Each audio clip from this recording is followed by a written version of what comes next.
Dragon Quest, and more specifically Dragon Quest III, is considered by many to be the father and trailblazing series for JRPGs. Earlier this year, I played through Persona 5 Royal, and I played through some of Expedition 33, and both those games were so wonderful, such an amazing experience. And Expedition 33, by its own devs, is considered a love letter to all the JRPGs that came before it. I really wanted to see what this genre of turn-based JRPGs had to offer, but more specifically, I just didn't want to be this guy. Compared to Persona and Expedition 33, Dragon Quest III, the 2D HD remake, is a very different game. It has a slow start in my opinion. It's grind heavy. It requires patience. There's so many more random encounters, and the story and narrative just aren't there.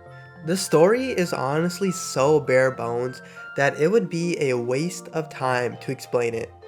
Dragon Quest III is considered the prequel to Dragon Quest 1 and 2. It takes place in the same universe but like a few hundred years before, and you pretty much play as the main character in that party, and everyone's about 16 years old, not really important but whatever, and you're sent on a mission to kill the King of Demons.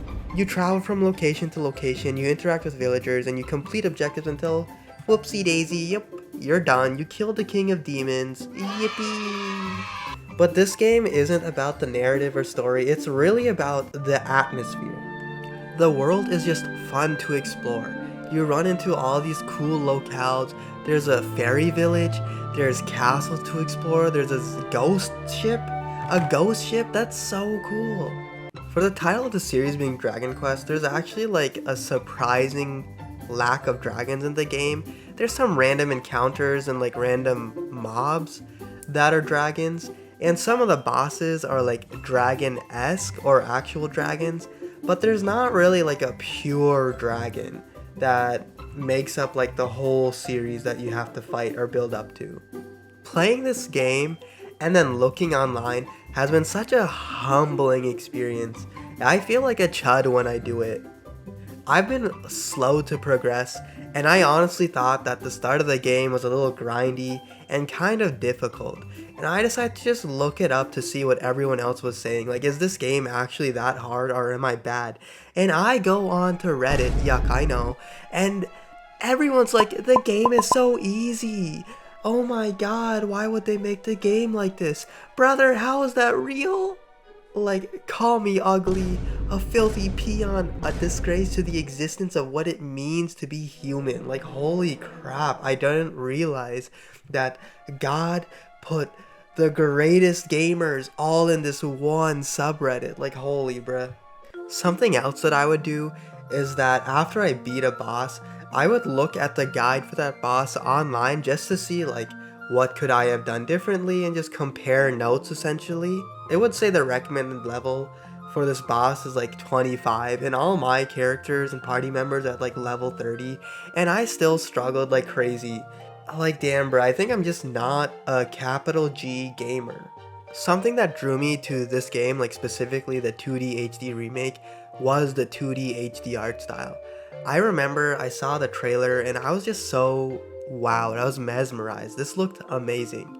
Unfortunately, as soon as I got my hands on the game and I actually started playing the game, that luster for what that art style had in the trailer wasn't there.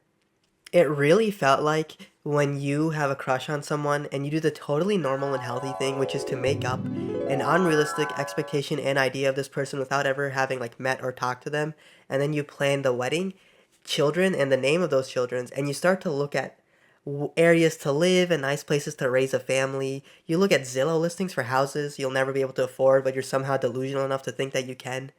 And then you actually meet the girl, and you're like, wait, she and I don't vibe. What? How dare this girl have the audacity to be her own human and have her own personality that doesn't match perfectly into the expectations I made up for her? That's kind of what it felt like when I got a hold of this 2D HD art style stuff. But after the first few sessions, after like the first 5 minutes of every session, I did get used to it and I really did start to appreciate it, and my like enjoyment of it became similar to what I saw in like the trailers. My biggest hurdle was definitely how they like moved in the overworld. It just looked a little odd to me. I don't really know how to explain it. Like the settings, the art style, like everything looks so good, and even like the characters themselves. But something about the way the characters moved through the overworld kind of made it like clash for me. But I did eventually get over that. The character models did look nice, especially when you're like in a dungeon or you're in battle. In fact, the visuals of the battles look amazing. I love how much character and charm there is. The animations are so well done. The animations look what I remember Pokemon games looking like as a child. There is so much like wow, like whoever worked on it like deserves a raise. Like they did such an amazing job. The enemy design and like their sprites are so full of life. There's so much variety. It's so wonderful and like fun to look at. And the bosses have their own like great designs as well. Like the bosses really like I can see the Toriyama influence in them. I really enjoyed the boss fights and like the overall battle system, but I have like two main gripes with it. And it's really related more to the visuals of the whole thing. One, you can't see your characters when fighting. Like when you're selecting what to do, you can see the characters, but as soon as like they do the move, that disappears. You can't see the character. I want to see my characters launch a fireball, like damn bruh. And then the second issue is that the text box where you select all your things blocks one of the characters. And I, for the longest time, didn't even realize that like switching out your weapon would show like a visual difference in the game. Because this text box freaking covers it. This whole time I thought it did nothing. There's many flowers to give this game, and honestly it deserves it, but I think I want to talk about some of the issues that I had with it. This first one is more of like a personal preference and how much you're willing to put up with something, but this game feels pretty grind heavy at the start and at points later on in the game. I don't enjoy grinding at all. It's like a top 3 like worst experience for me. The only time I've ever enjoyed grinding is when I'm playing like a Monster Hunter game. Monster Hunter does grinding right in my opinion, but I think it has to do with the gameplay loop itself rather than something specific that they are doing. My progression through parts of the game really slowed down because of how long the grinding was taking me, and I thought it was taking so long that I started to get concerned. This was the one time I actually ended up looking up a guide to help me through my Let's Play. Grinding in this game truly feels like gambling. It is unreal. There's 2 like ideal regions to get the most XP, and it's through farming slimes.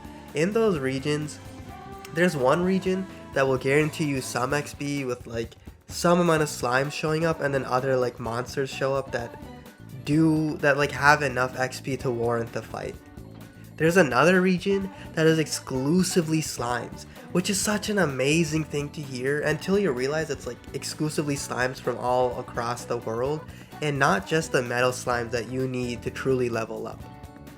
There are times where like 10 metal slimes show up, and some of them are liquid metal slimes, and you're like, Alhamdulillah, thank God, bro, this is what I needed at this moment.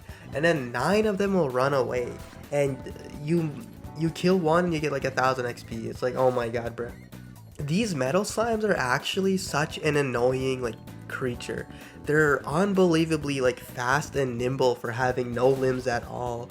Like every time you attack, you miss most of the time. And they have such high like defense. They're so tanky. They're immune to all spells, so they only take physical damage, and they take 1 damage at a time. You know how annoying that is? And so many times I get to the point where I get them down to 1 HP and it's their turn and they run away. That shouldn't be allowed. Only I should be allowed to run away. What the hell? It's happened so many times where I'll get a nice spawn of a mixture of slimes, and the 2 of them are liquid metal slimes. So I'm like, okay, I don't care about these others guys, but this is exciting. I have the opportunity of 20,000 XP here, right? But freaking within the first turn, the 2 liquid metal slimes run, and I kill the rest of these slimes, this fodder, and I get 16 XP. Brother, I get more XP drinking water. What the hell? My other issue with this game is the lack of boss variety. There are like enough boss fights to keep you engaged, and the boss fights are challenging and fun. But it feels weird that like half the bosses are different versions of previous bosses. Either way, I really enjoyed my time with this game. I'm glad I picked it up. There was like so much charm and love in the game, and you could really see it while you play it. I think this is like a great game. I'd honestly give it like an 8 out of 10. However, I don't think it is a game I would recommend to everyone. I think it's a game that like requires patience, and it requires you to be like okay with some of like the hurdles that come with like an old school JRPG. And if you're somebody who doesn't like turn-based JRPGs, I don't know if this is the game that will get you hooked onto the genre. Low key, I was surprised by this and I wasn't expecting this, but like after my experience with this game, I want to pick up like the Dragon Quest 1 and 2 remakes. This is like specific to the Switch too, but it just sucks that like that version of the game is going to be on a game keycard and there's no like upgrade path available for like the Switch 1 version of the game if you want to like be a collector for the physical version. If you guys could like, subscribe, and share it with your mudda, that'd be great because I'm single, I'm trying to find somebody and trying to grow a career.